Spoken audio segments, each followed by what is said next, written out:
What's up, guys? We're gonna be going over the new Apple AirPods 2. I'm gonna be unboxing it right in front of you and going over some of the new features.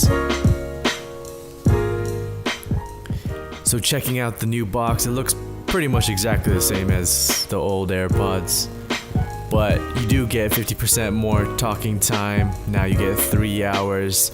You also get the wireless charging case. Now you don't have to plug it in if you have one of the charging pads. And you also have the Hey Siri function, so now you don't have to tap it. You can just say Hey Siri. And then you also have the new H1 chip, which provides 1.5 times faster connection speed to all your devices. And then you also have their gaming latency reduced by about 30%. So basically what this means is you get a little bit of a better battery life. You get that wireless charging case if you have a charging pad and you want to use that.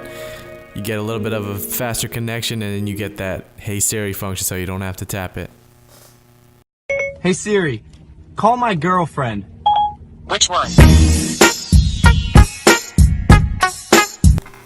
So you might be wondering, is this worth it just for a little bit more battery life, for that extra price, and for the wireless case that you probably will not use? For me, I definitely think that the battery life was noticeably longer. I felt like when I was going to the gym, the battery would die pretty quickly, and I might not even finish a workout and the battery life would pretty much die. With this new one, it definitely lasts a lot longer, where I don't think I would run into that situation. The Hey Siri function is pretty cool, but personally I think it was worth it just for the longer battery life or talking time, especially since I'm doing a lot of talking while doing other things. So that was definitely draining the battery in the original version.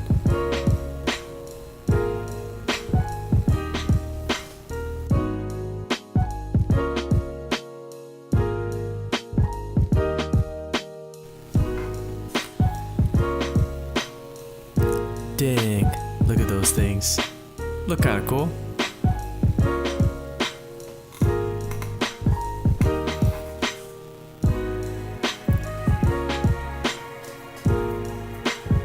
Yeah, kinda.